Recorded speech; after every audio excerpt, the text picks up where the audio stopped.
Welcome to the Washdown podcast. And today, Chris and I did the normal thing where we talked about a lot of stuff. Hope you guys enjoy it. We had a great time making it. Like and subscribe, all that good stuff. Yeah, so here you go. The Washdown podcast with Chris and Jeremy. I don't know if you get in trouble for that one. What, you think that's copyrighted or trademarked? Oh, it absolutely is. They got paid big money to do that commercial. Sprinkles.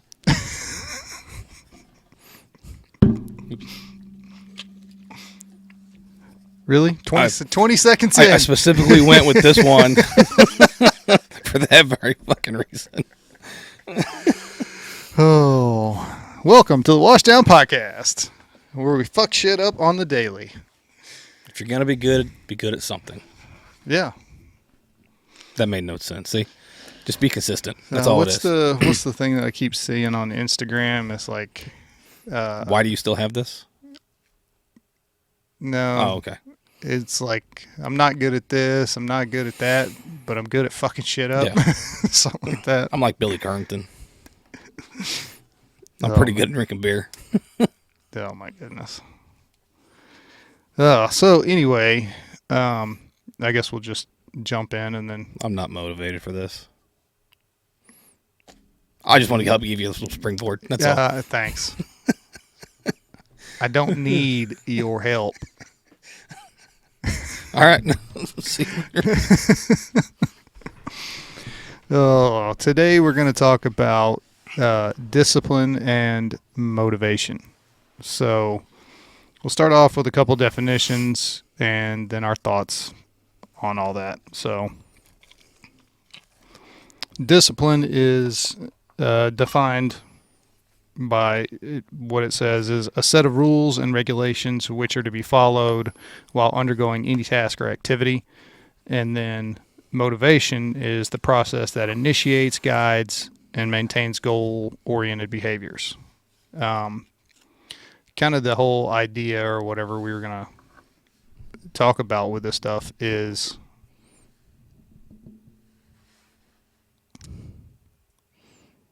Minor nerves yet? Yes. Yes. That was pretty quick today. Yeah. Just act like you want to fucking be here. I do want to be here, but I want to annoy you. I have my reasons that motivate me, and I'm disciplined in those reasons, and those are to annoy you, and I'm very good at it. We should be disciplined in other shit. Yeah, that's not fun enough for me. I'm going to cut these into little clips once I get motivated. I'm going to cut them into little clips. Podcast host loses it on co-host, and we'll just start posting all that shit. Why is the co-host giggling? So the reason that we want to talk about this is the importance of discipline over motivation. Because motivation is going to come and go. Your reasons why you do stuff is going to come and go. Yeah. Especially if you're talking about, physical fitness for one. You're not always going to be motivated to go to the gym. But if you're disciplined, if you've set that rule for yourself and you still go do it even when you don't feel like it, then you're going to have a better outcome than if you just wait on motivation. So it's also, you could talk about that with mental health of if you're waiting to be motivated to go talk to a therapist or to deal with your mental health. Or even if you get a prescription. Yeah. You got to be disciplined to take your meds. Yeah. Because you start feeling really good and then you quit taking them. You lose your motivation too. Yeah. You need to be motivated and disciplined to speak with a consistent volume. No. It just depends on what we're talking about. Sometimes you got to be loud. Sometimes you don't. Yeah, but you need to know how to manipulate. I need a bullhorn. I'm just talking to that, and I don't go to the mic. You would think after almost 3 years of doing this that you would know how to manipulate the microphone a little bit better.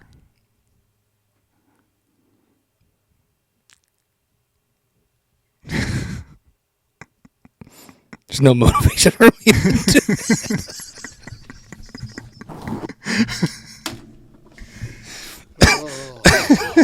I'm definitely not disciplined enough for it. Oh my God. All right, so what are your thoughts? I was thinking about this the last couple of days. How am I going to piss off Jeremy? Oh, Because you got to make it fun, at least for me. No, I actually agree with what you're saying, because motivation does come and go.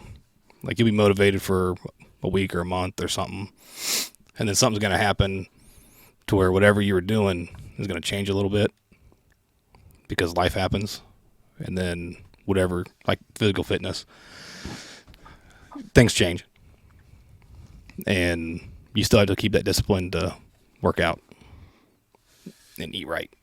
yeah. Well, and you talk about that with, what's your motivation for going into the fire service? What are the reasons why you do the things you do? I don't know. For me, that hasn't really changed. It's still one to help. Now, sometimes that it's lacking, but it's still there. Yeah, but it's the discipline that keeps you going to work every day and showing up at 6 o'clock instead of fuck it, I'm going to be a whistle splitter and show up at 7. I mean, there's days I've gotten there at 6:15 because, I'm gonna take that extra 10 minutes of sleep. Yeah.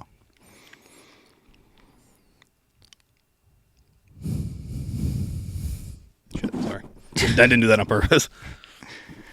No, I think we, as a culture, we kind of focus too much on the motivation aspect. I mean, think about it. We got motivational speakers and all of this stuff. Yeah, that only lasts for like a month. Yeah. You go to these conferences or you go do, even go do an inpatient treatment. You're motivated when you come out. But you have to develop that discipline to keep doing the right things because motivation wanes. What is it, 17 days to create a habit? No, it's something like 10,000 hours. God, there's so many stupid definitions of stuff out there. Yeah. Let's see what Google has to say. I'm just curious. Because I don't disagree with what you're saying either. Yeah. Sure, look it up. You're the fact checker. Or maybe it's 10,000 hours to break a bad habit. I don't remember. I have a book on that. Well, see, even when you look at, you've got a book, and it's not a, I'm not knocking that. But now you're looking at one person's opinion. Well, it was a scientific study. I mean, there was science behind it. Because that can't be manipulated. Well, it absolutely. I'm just saying. Yeah. I'm not knocking it. I don't disagree. Are we gonna go there? I don't disagree with that. So how long? So this one's Healthline. It could take anywhere from 18 to 254 days for a person to form a habit, and an average of 66 days for a new behavior to become automatic. This one's 59 to 70 days, according to 21 study, and about 59 days until a new habit becomes automatic. So, I mean, even there, just in those two, that's a big difference. Not that big of a difference. You're talking about a week, 7 days. 18 to 254 days, 59 to 70 days. Yeah. Well, I think that probably has now to your take... 66 or 59 days is pretty close. Yeah. I think that has to take into account the difference of just people's differences. Yeah. No, I agree. But it's no set date. No. It's on you. It's and how you're going to develop it. And same thing with your discipline. Because it's not going to be, I'm disciplined now. Yeah, no. That's not how that works. No. Just like, playing sports growing up. How long did it take for it to become the habit or to be disciplined to go to practice and all of that and to run your play the right way? And even then, even after all those years, you still didn't run the plays the right way at times. Yeah, that's margin for error. Just saying. Or you lack your motivation. Nothing's perfect. Nobody's perfect, Chris. mean, Jesus was. One dude. One fucking dude in the entirety of human history. About Buddha. Not a perfect dude. I don't know much about him. Just throwing out different religions. Yeah, I think it's what's the saying? Don't let perfect be the enemy of good. Now that's to not say that you don't strive for perfection, but also you got to realize you're never going to get it. You're never going to be. Nobody's ever perfect. Yeah. It's the process of getting there, or the process of trying to attain it is what matters. Just being disciplined enough to keep working on it. Yeah. Honing your craft. Yeah. It's doing what needs to be done day in and day out. Even when you don't feel like it. Yep. Like getting up at 6 a.m. this morning. Yeah, how's that going? The workouts. I did not want to get up at 6 a.m. And it was that roll out of bed and all fours. It was. I was like, I don't want to get up. I'm fucking tired. Yeah. But I got up and got it done.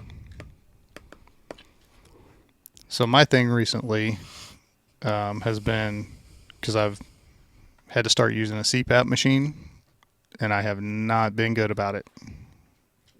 And so I had a doctor's appointment yesterday, and kind of You got yelled at, didn't got you? yelled at a little bit. She's like, you have to use it every night. You have to take it to the station. And I was like, but it's such a hassle. How much for a second one? Well, insurance pays for it.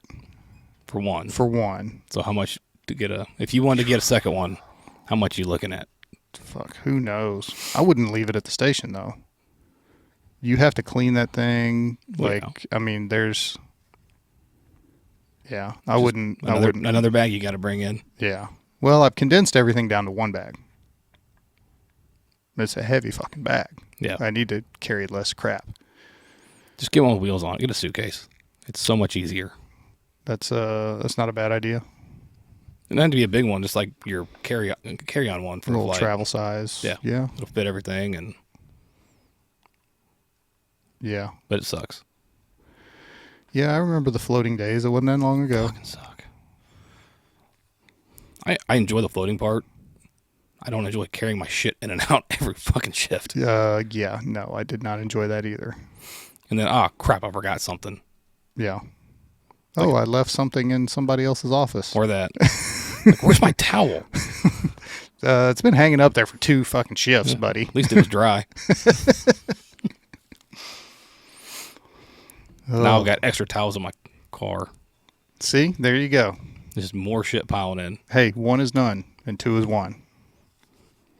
3 is not enough. I know that. Yeah. I have 2. I've got 1 in my office, and I've got 1 in my travel bag. Just not enough. No. And then I've got way too many fucking uniforms that I carry around. Oh, yeah, they're all in my closet right now. Yeah. So I keep them. I have the one I wear, and then I've got one in my bag. But I have extra, underwear and socks and shirts and shorts, shoes. Yep. I've got flip-flops for showering. I've got my slides to wear around. I've got tennis shoes to wear around. I got tennis shoes to work out in because they're different. Yep. And then my boots. Yep. I'm like, 5 fucking, really? Yeah. Like, when did I become this person? And then a different hat to match all those outfits. No, I got one hat. I'm waiting on my new one to come in. I ordered a new one. Oh, yeah. I've got I use the same pair of tennis shoes to work and work out in. I don't do a different pair anymore. I used to do that, though. But I've got shower shoes, slides, a pair of boots, and my tennis shoes. But then I carry two pair of shorts, multiple underwear and socks and T-shirts, another pair of uniform pants. And then that's not counting what I already have in my office and what's on my shelf out here. Yeah. I mean, what I'll take back to the station once I get a permanent spot, there's still going to be a lot of stuff at home. Yeah. Ain't it funny how much stuff you can accumulate? Like, I don't remember buying this shirt. Yeah. Where'd I get that shirt from? Yeah. Dude, whenever I cleared out my locker from the one station, it was ridiculous. I pulled out uniform shirts that I had never worn, like hadn't even unfolded. Yeah, I've still got those in a box at home. Yeah. Tons of them. Yeah.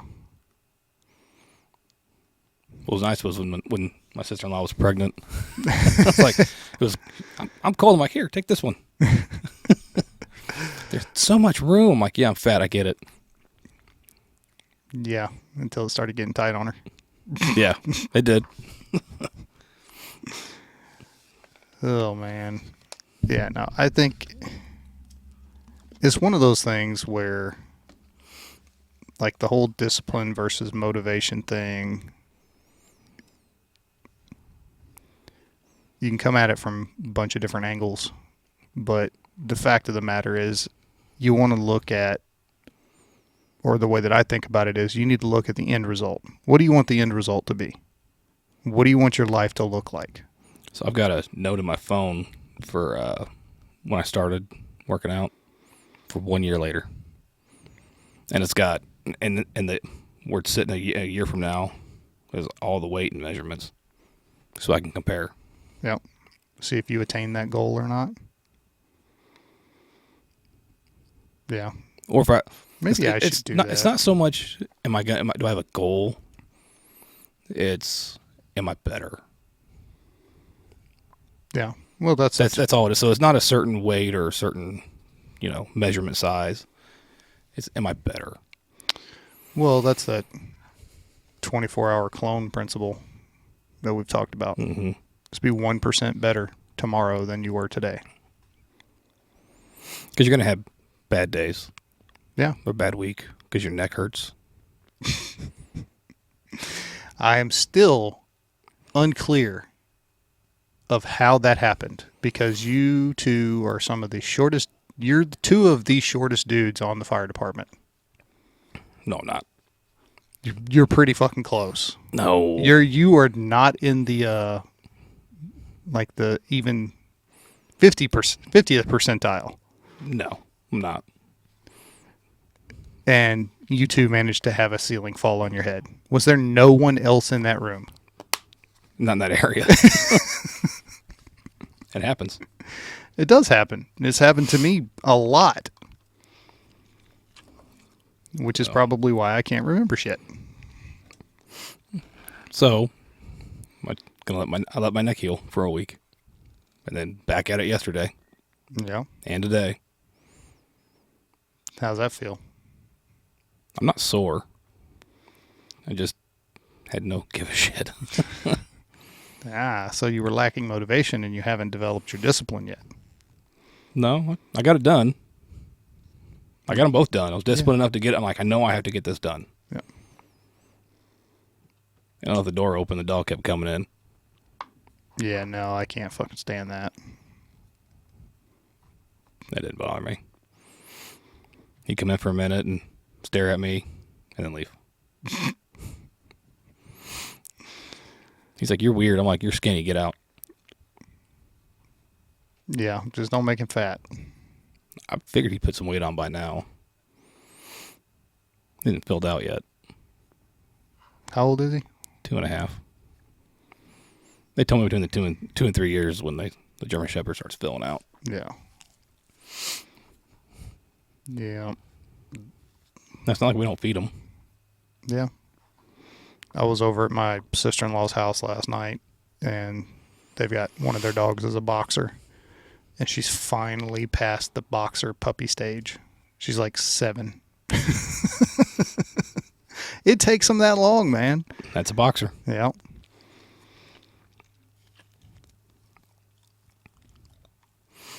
Ours just wants to be loved on constantly.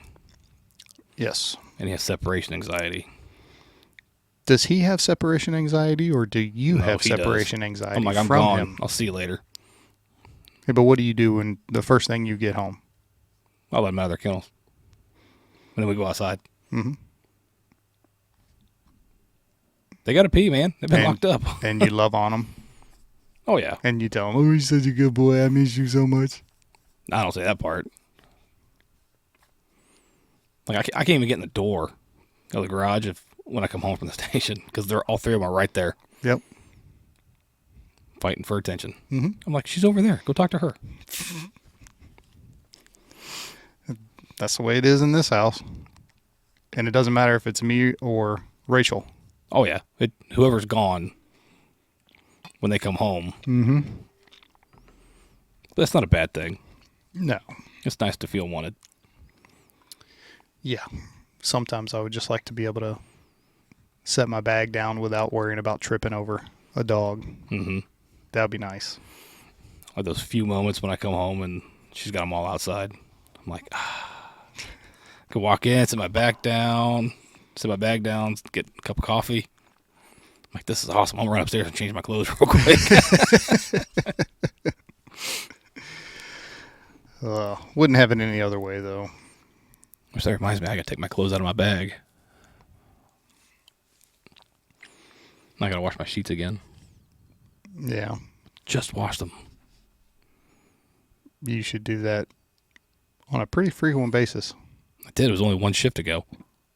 Yeah, that's what happens whenever you have a fire and then you don't take a shower. I did take a shower, but the clothes are sitting on. I only have one bag. I can put the clothes in. They're sitting on the top of everything. So I'm just going to wash everything again. Pro floater tip. Keep some plastic bags and put your dirty clothes in plastic bags. So that way they don't touch your clean clothes. That gives Jane something to do. I want her to feel needed and wanted and appreciated when I say thank you. I'm pretty sure she would appreciate not having to wash clothes that didn't need to be washed if you would take an out. See, and that brings us to prevention and being proactive. If she would teach me how to use the washer and dryer instead of saying, no, it's mine, don't fucking touch it, her words. I'm serious. But if you would be proactive and just put them in a plastic bag, then you wouldn't have to do so much laundry. Or she wouldn't have to do so much laundry. And that would make you a nicer husband. No, because then I can love on her for doing it for me and tell her how great she is. Or you could just tell her how great she is in general for doing every fucking thing else for you. Well, you can't do that. I have some form of control. Holy shit. It's the only thing I get to control. I'm glad she doesn't watch this. Yeah, no shit. Or you have a phone right here and she can call in. We're going to start zooming her in for every episode. She'll be like, oh, he's lying again. He doesn't control shit and he knows it. Yeah, I know. Yeah. Just let you live in cotton candy rainbow land for a little bit longer. Mm-hmm. Yeah. But she really doesn't want me touching the washer and dryer. The last two we've had, not allowed to touch. Why? Do you fuck them up or what? No. I don't know why. It's just her thing. Probably because I don't wash clothes like she does. We do our laundry separately. I do my clothes, she does hers. See, that's a waste of water. No. You just wait till you have a full load.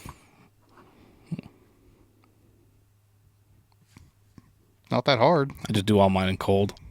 Yep. White's, me too. White's color, doesn't matter. Throw them in. Yep. Cold water. Yep. Make it easy. Yep. Cold water. Then what gets dried gets dried. T-shirts get hung up. Yep.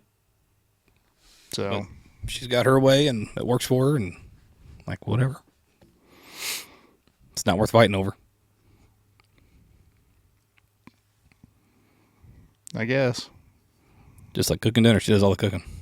Yeah, like 99%. So here's a question. What do you do at home? Because you don't mow the grass. You don't clean. You don't do the laundry. I go to work and pay for everything.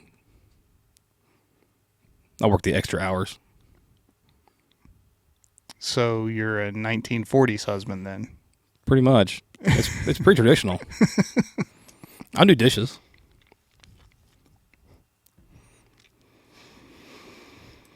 You put them in the dishwasher? No, those and I wash the pots and pans by hand. Whatever she says needs to be done by hand. I'm like, okay. That's if she doesn't do them first. All right.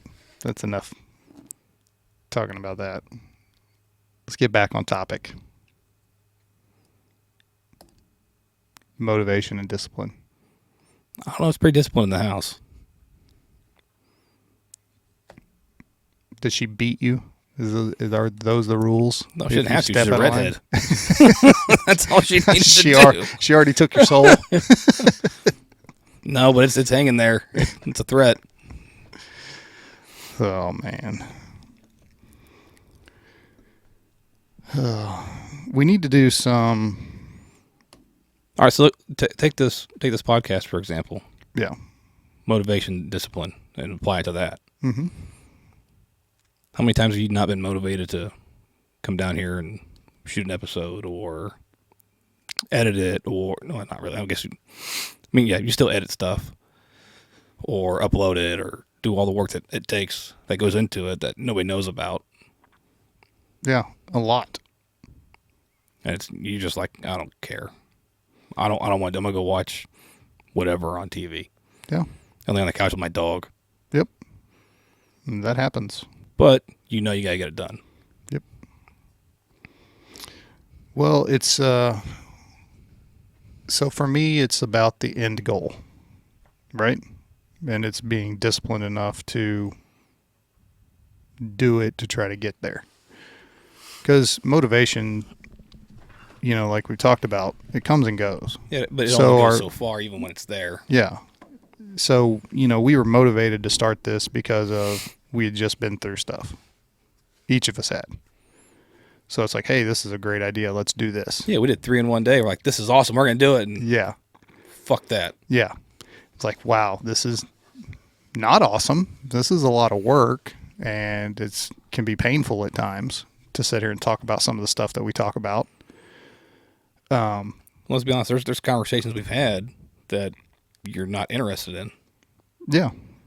And that's not knocking anybody's story or what we're talking about. It's just you've had that conversation how many times? Yeah. So you're just like, ugh, again. And like I said, it's not knocking anything because you got to have it multiple times. Because you never know who's going to see what. Yeah. Well, and for me, I don't really look at it so much that way because everybody's... Well, so like I was saying before the computer shut off. I wouldn't even addressed it. I'd have just kept right on going. I know, but I'm letting people in behind the scenes. So now you can leave a little 5-second break. Yeah, yeah. I'll insert the picture in there. There you go. And then I'll pick the recording up for the second one that we're doing. Part 2. Yeah, part 2. Last week on the Washdown. Half hour in, need an intermission. Yeah, yeah. No, but so what I was saying is I don't look at it that way because everybody's story is unique. Yeah, there's a lot of similarities, but I think that's the important thing, or one of the important things, to show people that, look, you're not the only one that's going through this stuff. You're not alone. You're not weird. You're not broken. Like, this is stuff that happens to a lot of first responders. Mm-hmm. A majority, I'm not going to say all, but I'm going to say there's a lot of us that go through these things. And it's okay. Here are the steps, and here's what people have done to come out the other side. This is a roadmap for you to follow if you choose to. Because it really does, it comes down to a choice of how do you want to live your life. Yeah. And you know what? What's going to motivate that person? Is it going to be, the first person that tells their story, or the fifth person who's got a similar story, but each one's a little different? Yeah. Which one's going to resonate with that person and motivate them to learn how to be disciplined on their journey? Yeah. Because one leads to the other and the other leads back to the other. They're not interchangeable, but they feed on each other. Yeah.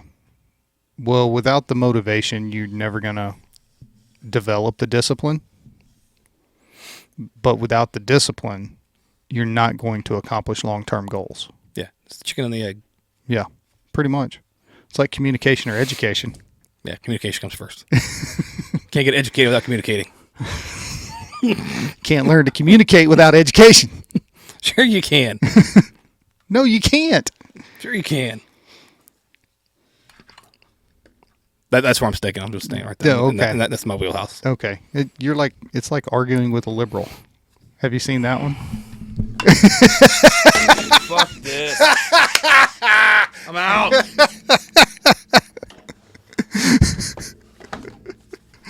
Got him! It only took 134 episodes for him to throw the microphone and the headset and pretend to storm off. Just so everybody knows, this is my last one. I hope you enjoy it.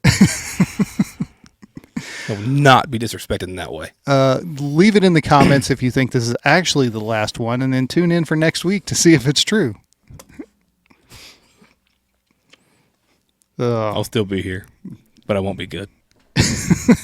Why start now? We have to, and getting on that, the disciplines, motivation for this podcast, right? We're trying to help, improve the mental health in the first responder world. Bring light to the issue and make it a little better, right? Mm-hmm. That's the goal. That's the goal. So and have fun doing it. Yeah, and what do we need? We need to be disciplined about doing more on social media, being more visible, taking the steps to be more visible. And that's something that I'm not good at. I just don't do it well enough. I'm not a social media person. Yeah, me either. It's let's sit down here, let's have the conversations, and they'll speak for themselves. Which is great theory. In reality, it doesn't work that way. Not anymore. Social media is where it's at, unfortunately. Yeah. Because everybody's always looking at their phone and... Not that much. Come on, man. Don't overcorrect. Right there. The problem was, when I put it one way, it would just keep going back. So I got to overcorrect and let it kind of correct itself. Well, again, learn how to use the equipment.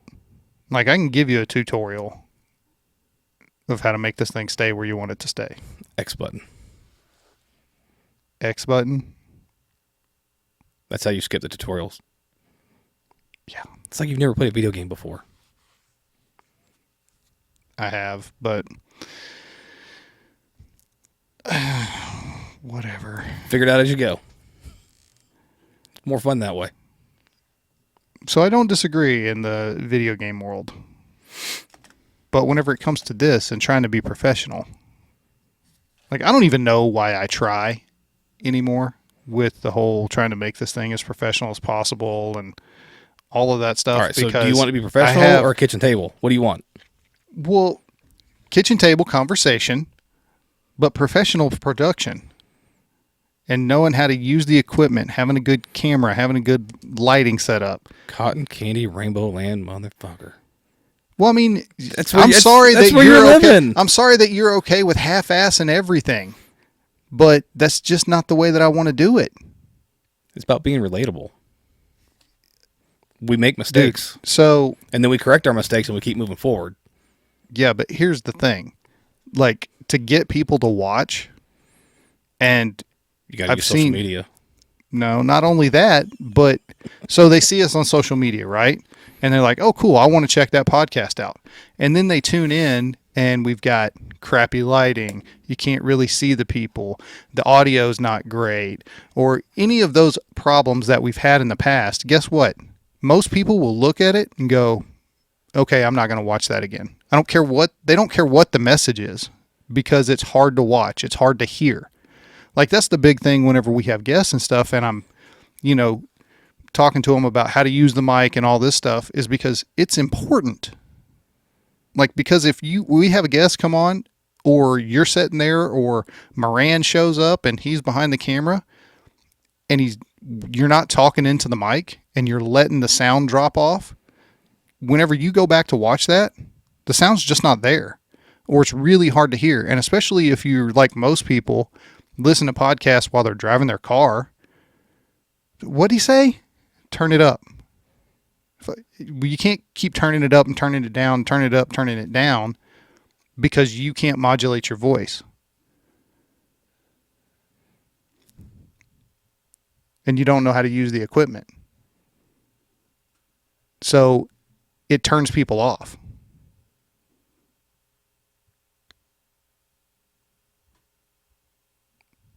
You know why pop music is so fucking popular?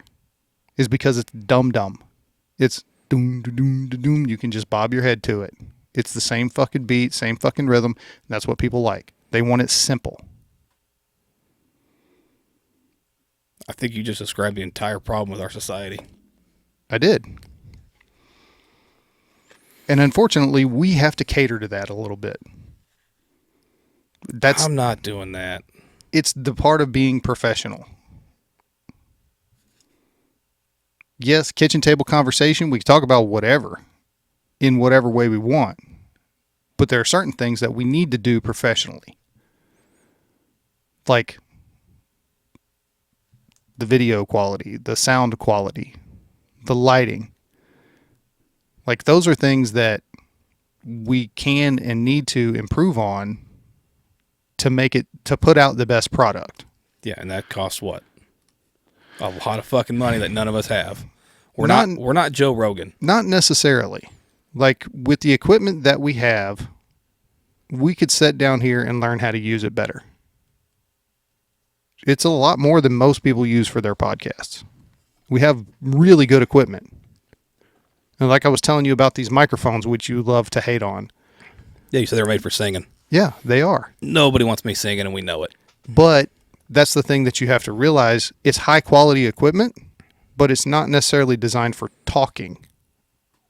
So that's why we have to be cognizant of how we're using the mixing board, how we're using the program in the computer, and how we're talking into it. Sounds like you're getting your motivation back. It's not motivation. That's just fact. Yeah, but you're talking about doing all this stuff, and you haven't for a while. And taking it a couple of steps further. So you're starting to find that motivation again. Well, call it what it is. We get lazy. Yeah, we do. But that's where discipline comes in, and to keep working towards that stuff. So even though I haven't been motivated or talking about it for a while, I've still been down here messing with the lighting, down here messing with the audio, down here messing with the video. So, unfortunately, you know about the lighting situation. You can't do that by yourself. No. And the way it's set up. Yeah. Is tough to get your lights right. Yeah. I even thought about flipping them around to see if it would work any better. Where we face that? Where we sit back there? No, not us moving back there, but like flip the pedestal lights around to see if that would make a difference or whatever.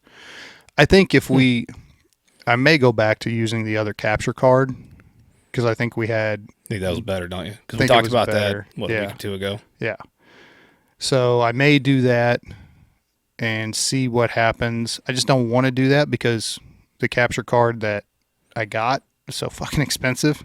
Like, I want to justify it and use it. Doesn't that make you mad? You buy something that's more expensive and it's supposed to be better, and it's shittier than the one that I had. Yeah. Yeah. 50 versus 150. Yeah. And 50's better. Yeah. But reading the reviews on it and what everybody talked about it is the video quality is better. Like it records in like 1080p, whatever. It allows that shit to happen where the other one kind of really doesn't so much. I mean, it does. It's not quite as good. The one downfall of this video capture card is the fact that it darkens everything down and you can't like. So is it made for outside? No, it's made for gaming. But the gaming thing, that's what people talked about, is they had to go in and change their settings on their PlayStation or computer or whatever to lighten it up, which I went in and changed those settings and it didn't really make a difference. So I think with the the program and using a it- camera instead of just straight up a They're using PlayStation. a gaming laptop, aren't they? With it? That's a gaming laptop. I think what it is the fact that we're using a camera instead of it's running from a PlayStation or a computer. That could be. So I think there's a disconnect in the conversation that's happening between those two pieces of hardware. Could be. And to be quite honest, I mean, while the camera is a decent camera, it's not a top of the line camera by any stretch of the imagination. So, but it was what I could afford whenever we first started.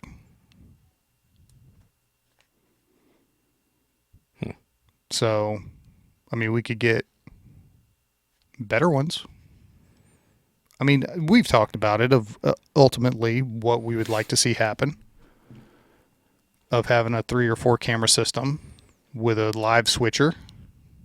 That would be awesome.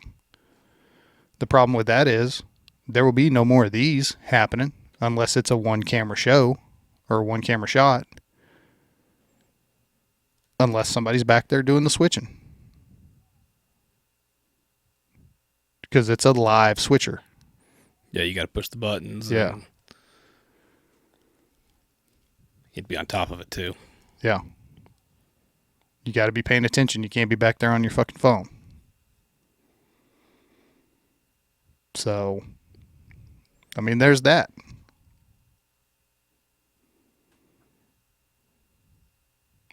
Who would you get to do that?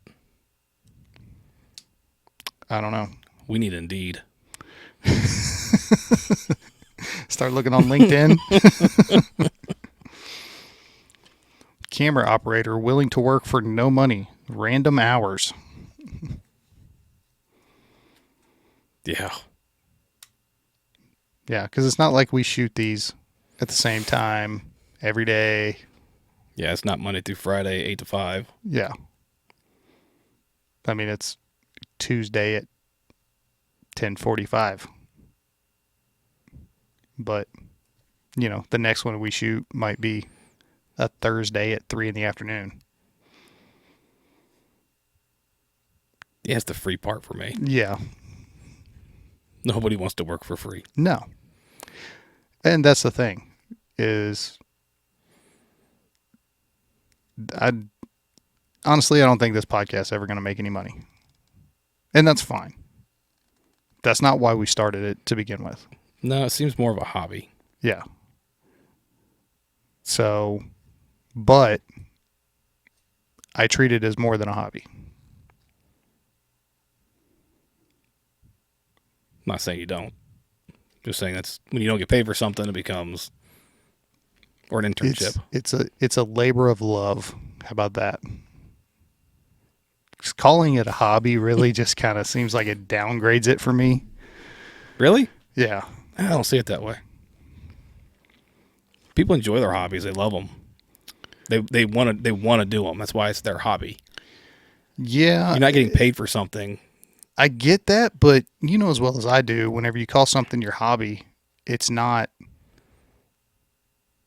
there's not as much meaning behind it. You know what I mean? Yeah. Like your hobby is to go play golf or you go, you know, off-roading is your hobby or whatever. While it has a little bit of meaning to you per se, it's not like you're accomplishing anything. Do you enjoy it? Does it relax you? Do you have fun? Do you reset? So yeah, you're accomplishing things. But not, you know what I mean.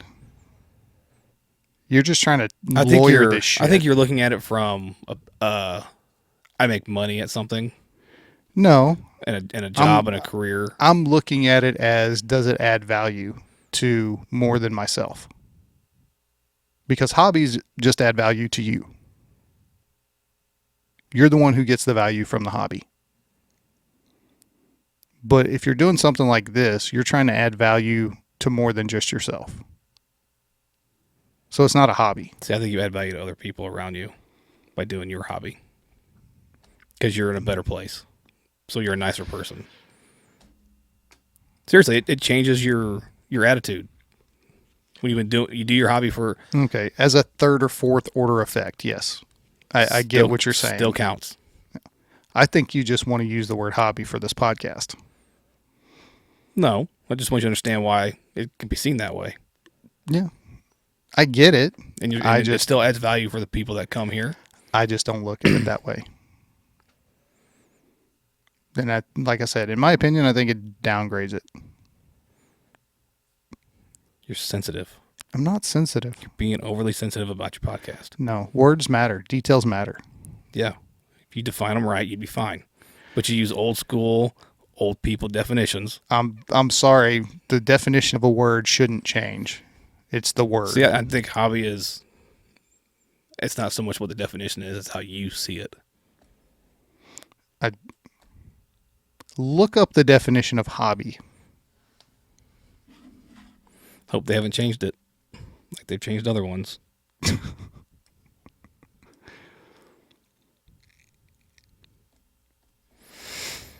An activity done regularly in one's leisure time for pleasure. There a you small go. horse or pony. What? Yeah, small horse or pony. Archaic. I didn't know that. Didn't know that either. That's a new one for me. Historical, an early type of bicycle without pedals, propelled by pushing the feet against the ground. Isn't that just a scooter? No, because you're sitting on it. Wow. Didn't know that either. Nope. So anyway, that's my thing. But yes, back to the discipline and motivation thing that we're talking about. How do you instill, what is your opinion? How do you instill discipline and motivation into the younger generation that's coming on in the fire service? We'll talk about leadership for a minute. Now, to get to the discipline part, you got to hold them accountable. I mean, they make a mistake, and which they're going to. You got to correct it and show them the why it's a mistake and how not to make it. As far as motivating it to reach the discipline part, where they're disciplined in their craft, that's a tough one. I mean, they should already be halfway there coming on because they chose the career. But it's finding what motivates them to be better. And that's different for each person. So would you say that you actually have to get to know them? Yes.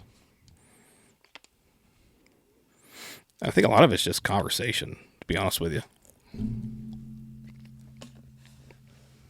Just sitting there talking to them or talking to them on calls or about calls. And well, I think it goes deeper than that. It's talking to them about them. That's how you get to know them. yeah, If you spend all of your time talking to them about the job, that's all you're going to know. I wouldn't even get into the them part. We're still surface level. Mm-hmm. Because when you first meet them, it's hard to get to know people. Yeah, but it takes time. You got to break those barriers. So you got to start. You got to find a starting point. And I think your first starting point is laying out your expectations as the company officer. Like this is how we're going to do things, and this is why. And then, of course, you got to train too. And training is going to be good for you. It's always good to hone your skills because you're not perfect. And through training and laying out your expectations and all that, you're going to start instilling discipline, and you're going to learn more about them. And they're going to learn about you, which is going to lead to the conversations of getting to know each other more and on a deeper level. And the more time that goes on, the more open people are, because it's not going to be a one-day process. No. So you're going to, it's like Shrek. It's like peeling back an onion because there's layers. Say that with a Scottish accent. No. No. Offend everybody. Oh, dude, I ran a automatic alarm the other day whenever I was working overtime. We pulled up to this house. This dude came out, and his accent was fucking thick. I was like, why are you not wearing a kilt right now? Super nice guy, but it was funny. Didn't expect that. Guarantee you he's got one. Oh, absolutely. I don't hate him for it. Nope. I just don't have the calves to wear that stuff. You still wear shorts? Rarely. You shouldn't. Wow. Oh. But it's gonna take time to find the motivation or what motivates them. And then once you find it, then you can build on it and relate it to this career field. And by training and expectations, it's gonna lead to discipline. Do you think that's possible for everybody? Or do you think there are people that come into this career field who just have no interest in it? Yeah, you're Really? gonna have exceptions to the rule. But you think the rule is most people Want to be here. Want to be here, and they want to be good at their job, and they want to be motivated and disciplined, and do the things that they need to do. Yes, I do. And when you see certain things that you don't like, you just got to remember that attitude reflects leadership. Or lack thereof. Still leadership. Even a lack of leadership's leadership if you follow it. See, and that's where I was having a conversation yesterday kind of about leadership and organizational stress and that kind of stuff. And I found myself, even though, I kept calm during the conversation and didn't really lose my shit, because the person I was talking to kept saying that same thing about, the bad leadership, this, blah, blah, blah. And I just kept thinking to myself, that's not leadership. And I'm offended, by calling it leadership. I don't have another term for bad leadership, but... So even bad leadership is a form of leadership. I get that. Especially when you start looking at position. Yeah. And I get that. I 100% do. I just wish that I had another term for it, because I don't want to associate leadership with some of the things that we see in upper levels. I almost just want to call them administrators, because they're not leaders.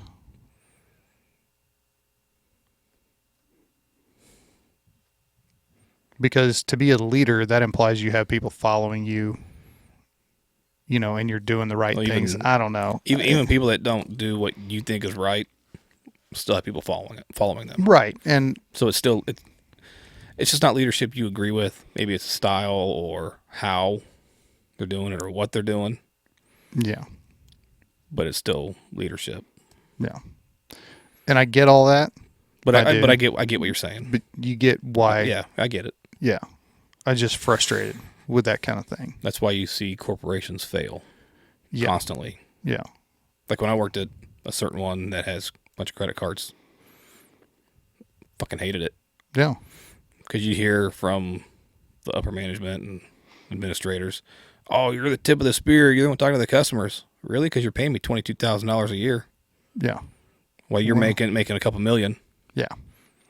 Yeah, that's corporate America. And you can eat in your office, but I can't eat at my desk. So you remember all those, the things everybody would call pyramid scheme, like Amway or Mary Kay or that kind of stuff. The people, and that is just historically how businesses are run. The people that make the least amount of money do the most work. Yeah. The most actual work.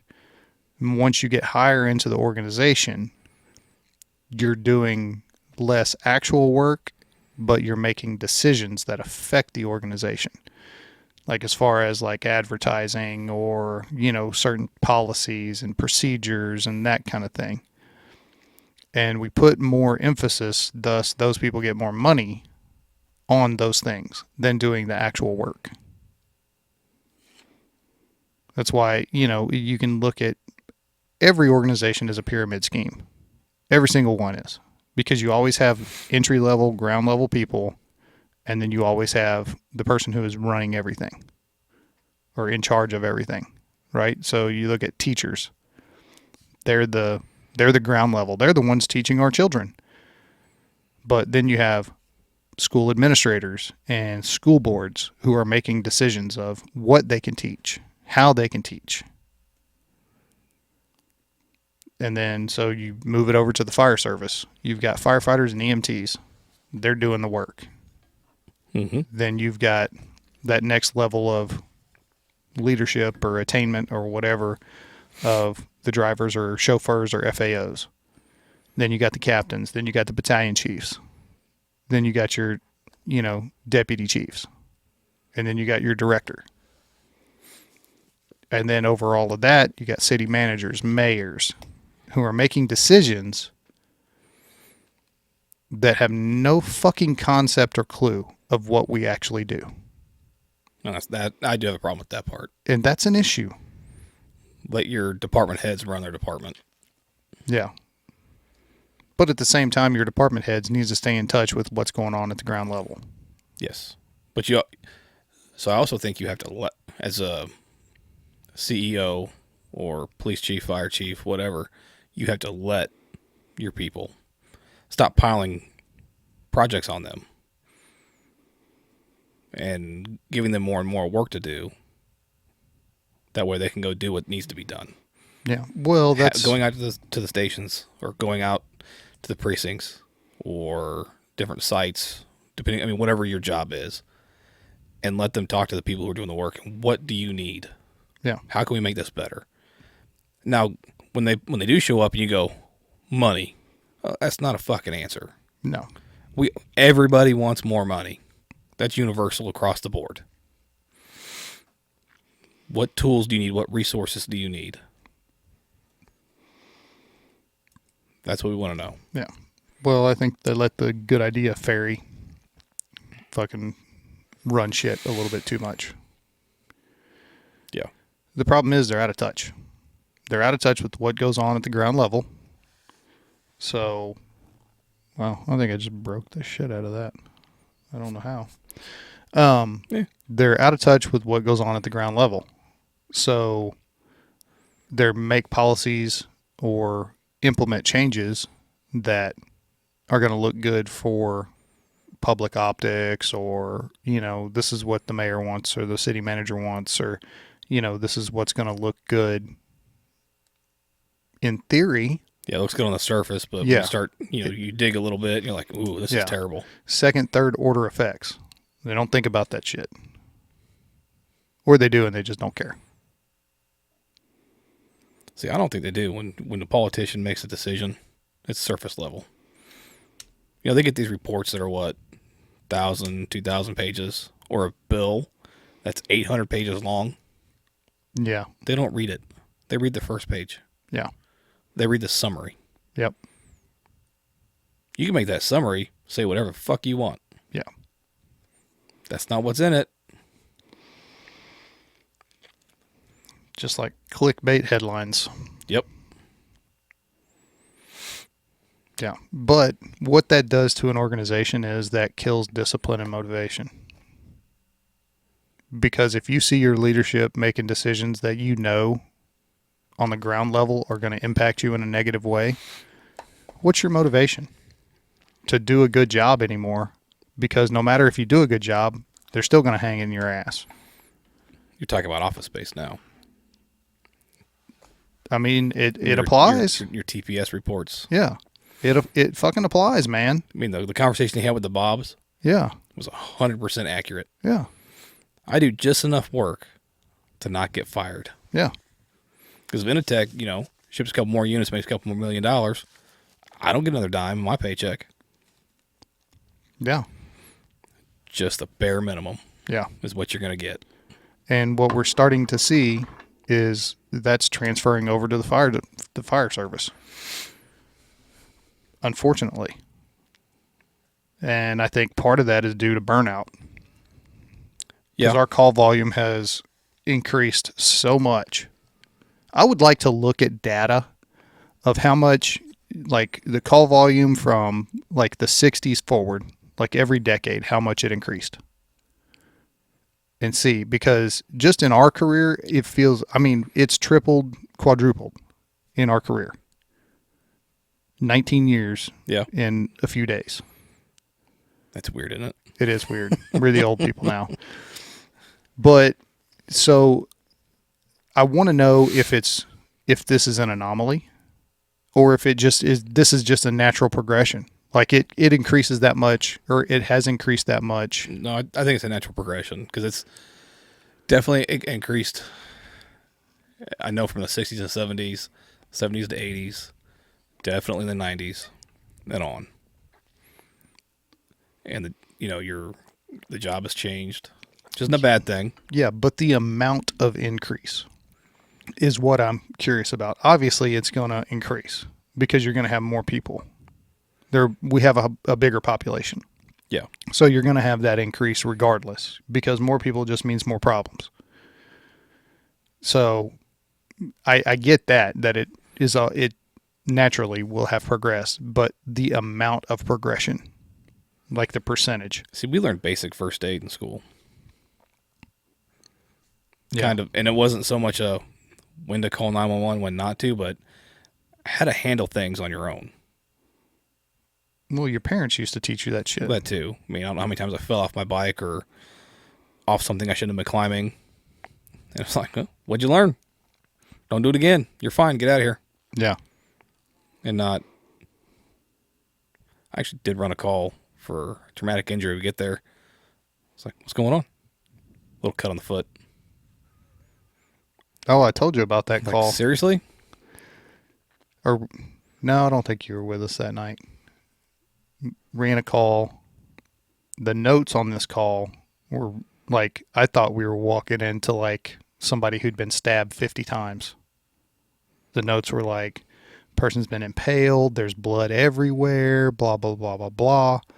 It's like 1 o'clock in the morning. So we fucking haul ass over there. Cops are there. We all go in together pretty much. Go in. It's this 20-something-year-old dude fucking putting together an IKEA desk at 1 in the morning. The screwdriver slipped and he hit his finger. Did not break the skin. That's awesome. That is so awesome. We just turned around and left. We're like, no. Sorry, PD, you're going to deal with this. Like, I mean, I get the putting the IKEA desk together at 1 in the morning. He probably started at 5. He probably started at noon that day. And he had to cut his own wood and chop down the tree. IKEA sucks. I wouldn't buy anything from there. And their meatballs are terrible. Never had them. I said what I said. Never even been to an IKEA. So I've still got the scar on this hand. I was putting together the coffee bar. Mm-hmm. So we just bought the cabinets and painted them. Yeah. And then put the butcher block on top, and I'd already put the little brackets in. Mm-hmm. So now I'm starting to screw it in. And of course, you can't just use your dominant hand on every one of them. Of course not. So now I'm left-handed, and I'm behind my head, and I'm kind of cocked to the side, and I'm going up, and the impact slipped, and my hand shot up. Oh. And it was like a little staple was sticking out. It scraped all the way down. It went deep too. Oh. I was like, oh man. And then of course the pain set in. Yeah. And so of course he's like, well, what are you gonna do? I'm like, keep working. It's just blood. It's fine. I'll make more. Yeah. It'll clot. It'll scab. My body will make more. It'll heal. And I'll have a scar. Not a big fucking deal. Give me a Band-Aid. I had to use paper towel for like 30 minutes. Ooh, got you good. Yeah. And then I finished what I was doing. Yeah. Well, dude, that's like whenever I cut my hand with a fucking angle grinder. Yeah, that shit hurts too. Oh, fuck, dude. It went all the way down into my knuckle. Those are the fucking scar. I went into the house. I put my hand under the faucet. I picked out glove. from the cut, wrapped it up with a paper towel and some tape, went and got my dog from the vet, brought it home. And then while I was at the vet, I was like, hey, what do you think about that? They're like, you need stitches. It's like, come on. They're like, we're not doing that. Go to a real doctor. They are real doctors. They're doctors for animals. They're not going to Still a stitch real me doctor. up. They could. They could. They just refuse to. I'm still salty about that. I'm not getting stitches. Oh, I had to have stitches. There was no glue in that shit back together. That sounds like some peroxide and duct tape. Hey, I never missed any work either. I just fucking wore an EMS glove if I was washing dishes or on any kind of call. It happens. Yeah. So, I don't know. I think that's getting more and more rare. It's getting a little, I'm going to call that a boo-boo. Who's going to fix my problem? Yeah. That's kind of the culture we're building as a nation, as a world. Just work through things. Just work through shit on your own. But nobody's taught that. We fought that with my son through school. Yeah. No, I'm not giving you the answer. Yes, I know the answer. No, I'm not giving it to you. Find it. Figure it out. The homework should have taken 5 minutes. 4 hours later, we're still sitting at the table. Yeah. Builds resilience, but builds character. That's how I was taught too. No, I will not give you the answer. Yeah. Figure it out. Yeah. Although now I get texts with pictures. Hey, should I go to the doctor for this? I'm like, why? Like, what do you want to do? You think you should? Yeah. I get those questions too, but not from... What would your dad do? Nothing. Well, little peroxide goes a long way, bud. Alcohol, not peroxide. Peroxide destroys red blood cells and messes up the clotting. See, I've never had an issue. Put peroxide on it, cleans it out. I'm not disagreeing. It does. Then I'm done. It fucking clots and scabs, and I'm fine. Yeah. Now, would it kill the ones right on top? Yeah, but I'm trying to clean those out anyway. Yeah. And then a little bit of water, a Band-Aid, you're good to go. Ooh, no. After I put stuff to clean, I don't run my hand under water again. Well, it depends if I have to wash my hands or not. Wash your hands first. No, I want the dirt in there. I want that bacteria. Makes you tougher. Do not take medical advice from this podcast. Disclaimer. Even though we are trained professionals, we are both idiots. Super idiots. Oh. Yeah. No, I'll wash my hands first. The soap burns like a motherfucker on that cut. Oh, fuck. Yeah. It's Or almost... Or you don't know you have a cut. Those are the worst. Oh, yeah. You find out real quick. I'm not going to lie, dude. Whenever I was picking glove out of that cut, I almost threw up like twice. That shit hurts. It wasn't necessarily the hurt part. It was I'm using tweezers to pull glove out of my finger. It was just fucking gross. I'm like, ugh. I'm going to lay on the floor for a minute. Okay, I got to get this done. Okay. All right, one more. I'm surprised you didn't pass out. Had to get 2 sets of stitches. Just one set of stitches. That's what I'm saying. Fuck you, man. I'm surprised you didn't have to get your eyebrow done again. So I took my grandpa's light off his workbench when he died. Yeah. Actually, I think I just took it when grandma died, I think. And so it's old. I mean, it's things from like the 50s. And it still works. Which worries me because if part ever breaks, I ain't getting another part. Yeah. But the important thing about it is when it moves like the mic stands. Mm-hmm. But it's got a big magnifying glass on it. Nice. So it's nice to pull it down. It's like I got plenty of flashlights I can use to give me light. Yeah. So, but it's, something like that. Like, okay, yep, there it is. There it is. Now you can see better. Dude, it makes a difference. Why does shit break so much nowadays? Like, they used to make stuff that lasted. Yeah, because so to me, this is my opinion, is the motivation has changed. I'll bring it back to this. The motivation has changed. It's not to make a lasting part or a lasting product. whatever Yeah. product.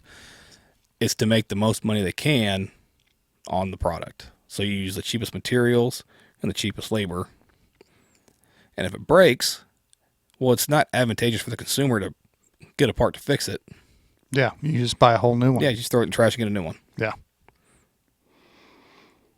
Which in turn has led to a culture of Throw it away. yeah. And immediate, instead of taking the time and fixing something, it's immediate gratification of just go to the store, buy a new one, and Yeah. yeah. I don't know. And they're disciplined enough to keep doing it. Yeah. Well, they see the benefit. Yeah. I mean, the benefits for that are fucking immediate monetarily. I mean, what's the profit margin on a toaster? For the company that makes it, not for where you buy it from. Yeah. Fuck, I don't know. Look at your car. You can't even work on your car anymore. You know the profit margin for popcorn in a movie theater is over 1,000%. Oh, I'm sure. It's expensive for a bucket of popcorn. Yeah. You know, so you keep seeing these box office movies and how they're flopping, quote unquote. And they're like, oh, it's just, you know, you got one side that says, oh, well, these people don't want to go see it because they're jealous and they don't understand and all this. And then you got the other side's like, no, we're not woke, whatever, you know. Mm-hmm. Or how about nobody wants to go to the fucking theater because it costs you $100? Yeah. And a family of 4, it's going to be $150, $200 for a fucking movie. Fuck that shit. If you dig a little bit deeper into the box office flop, you can actually see that they actually still made more money than like 20 years ago what would have been a blockbuster. Yeah. But it costs more but it costs more to make that movie. I'm talking about profit. They profited more than 20, 30 years ago what blockbusters were profiting. Okay, gotcha. So, but now it's considered a flop because, well, I mean, we can just call it Marvel movies. They make close to $1 billion, right? So if you have a movie that profits $20 million, well, that's a flop. No, you just profited $20 million. But why did Marvel movies make $1 billion? Well, because they spent $500 million making it. But again, that's profit of $1 billion. But why were they able to spend that much money and make that much? Because people want to see that shit. Because they kept building on each other. Yeah. And they were different. You know, even though you could call it a sequel if you want, it's not. But you could call it that.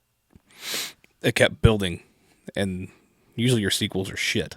Yeah. And none of these were. They were at least consistent. Yeah. Well, it was John Wick. Interconnected world for the Marvel thing. Interconnected world. Every movie directly impacted the next movie. Mm-hmm. And why is that? Because they took the story from fucking successful ass comic books that our generation really is when comic books really exploded. Mm-hmm. And they took that same story and they made it into a movie, and they did it well. Yep. Because the computer graphics and all of that stuff had finally caught up to where you could do that. It wasn't like the comic books from the 80s and early 90s that we watched. No, those were terrible. Those were awful. Still watch them though. Yeah. But you also have the people that are writing and directing them and editing and producing were fans of those comics. Yeah. And they were like, no, I'm going to do this right. Yeah. They had the motivation for it, and they were disciplined enough in their craft to do it the right way. John Wick. Yeah. Those are 4 great movies, and just kept building on each other. Yeah. We finally watched 4 the other night. It was pretty good. I liked it. It was pretty good. I think the first one is still my favorite. See, I really like Parabellum. Yeah. I mean, I get it, but I think, the first one's still my favorite. Yeah. You killed my dog. Yeah. Killed his dog and stole his horse. It's a Western. Yep. With suits. I want one of his suits. That's all I want. The bulletproof suit? Yes. I would actually wear one of those. Every day. Probably not every day. Just if I went to certain areas of the city. I'd for sure wear it to work. But but the story, it wasn't successful because it was an action film and geared towards men. But were the action scenes amazing? Yeah, they were. But let's be honest, they're unrealistic. We know that. Yeah. It's a movie. Yeah. It's more the story. It's somebody who was wronged. Mm-hmm. And he's like, you know what? I'm fucking done. Yeah. I'm taking you all out. I've had enough. We should do an episode about his mental state, the trauma. Because think about what happens at the beginning of the story, right? He's just lost his wife. He had managed to get out of that lifestyle. And I still want to know what he did to get out. Because it was an impossible task. Yeah. And they never say what it was. When he had help. Yeah. Which in turn led to all the rest of the movies. Mm-hmm. But his state of mind. He definitely reverted. Oh, quickly.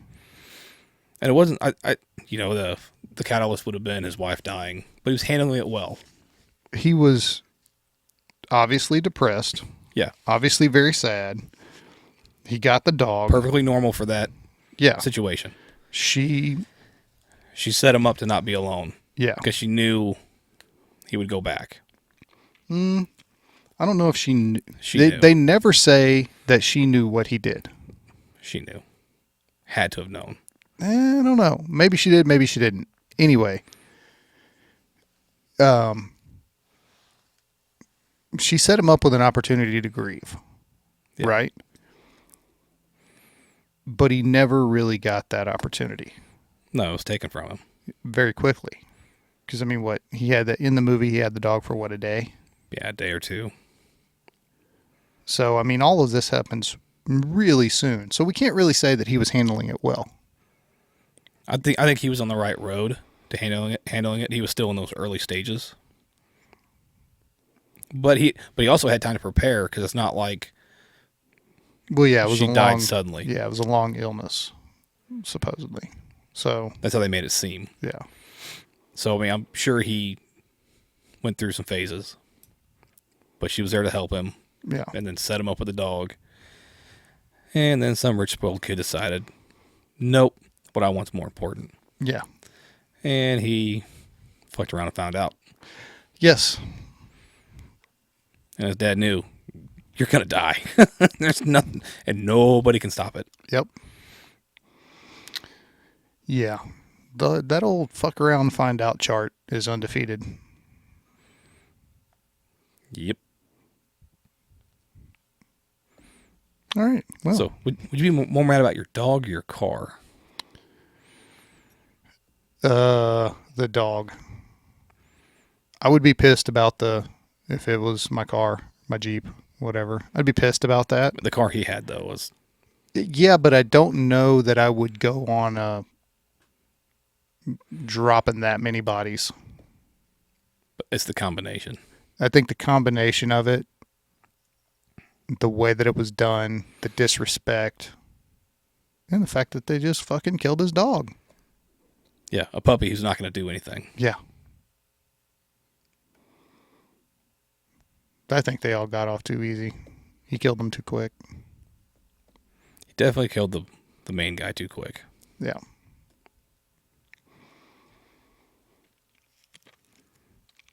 But anyway.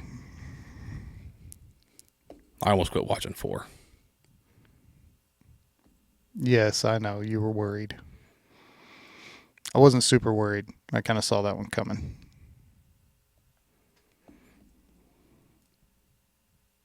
I knew that was stuff was gonna something was gonna happen. I knew how the movie was gonna kind of end. Yeah, but it was the. I know the thing with the dog. Yeah, I know you were like you motherfuckers. Yeah, I knew they weren't gonna do that. I knew it was gonna be something. Well, you knew he was gonna help the dog. Yeah, he's a dog guy. Yeah, you knew that was gonna change somebody's opinion. Yeah. So. That was a good movie. I'm gonna have to watch it again. It was a really good movie. Yeah, I might watch it again too. I might just watch them all the way through.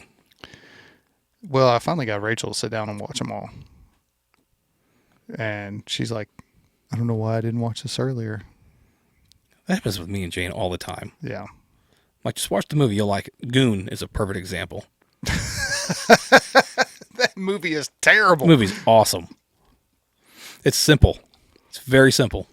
Yeah. Oh, it's simple. All right. And that's why it's a great movie and it worked. Did you ever watch the sequel? Yeah, once. I think I fell asleep. Never watched it. But I really liked the first one. Yeah, I And I thought think the first one it was done right. And I want to say it was an independent movie, but I'm not 100%. It was. Okay, was it? Yeah. There's very few independent movies I like. That was one of them. You know, I find myself those independent, like, call them B movies or whatever. I think the story drives most of those movies because it has to. They don't have the budget for the special effects. They had a lot for of big name actors. Yeah. And that helped. Yeah. But I think the story is typically better and more thought out. Yeah. In those movies than it is, because it goes back to what we were talking about earlier, being it's not a hobby, it's a labor of love. Yeah. It's a passion that they have. So yeah, we'll call the podcast a passion. Yeah. That's a better word. Yep. There you go. Heard it here first, folks. Just make sure your motivation doesn't change. Or when it does change, it's for the right reasons. And in the right direction. Well, I think it's... And if it doesn't... I think we're past the point of motivation. Because I think this has become a discipline now. We've been doing this long enough that you're if we were relying on motivation to do this... I'm not saying rely on motivation, but you're motivated to do it. You can have discipline. Right. You can have discipline still. But motivation is going to help you keep that discipline. Discipline is going to help you keep the motivation.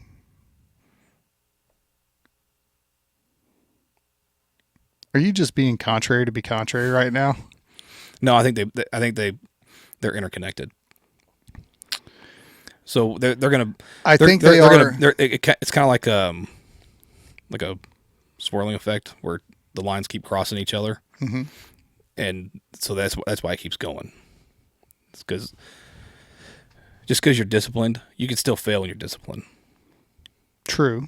And sometimes you need that motivation to help build your discipline back up. Because something's going to happen that's going to remotivate you, and your discipline's going to be made stronger.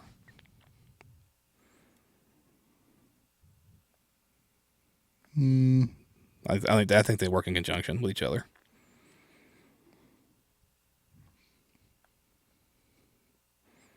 I don't disagree, but I don't necessarily agree. I still think whatever works for you, man. It's your world. Yeah, you're right. It's my life, and it's now or never. Because are you a cowboy too? This ain't gonna last forever. No, you're definitely not wanted. I know that.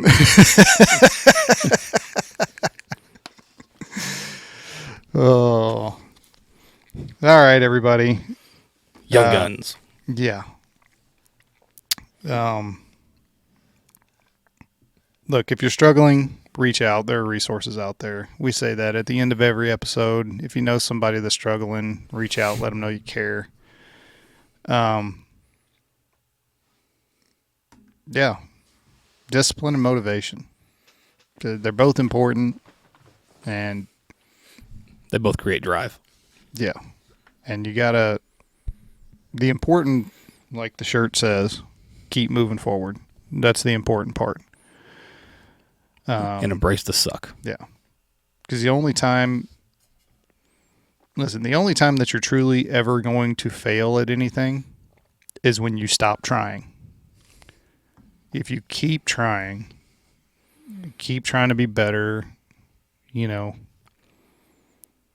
eventually you will succeed, or even just the process is going to make you better. But it's whenever you stop trying that's whenever failure sets in, and that's whenever the bad shit starts happening. So just keep pushing, keep moving forward, keep doing the things that you need to do, and if whatever you're doing right now isn't working, look for something else, because there is something out there that will help. I promise you that. Yeah. So thanks for stopping by. Don't forget, like and subscribe, all that good shit. That's my one advertisement. It works. You I'm not arguing, not knocking. So, yeah, have a good one, and we'll see you next time.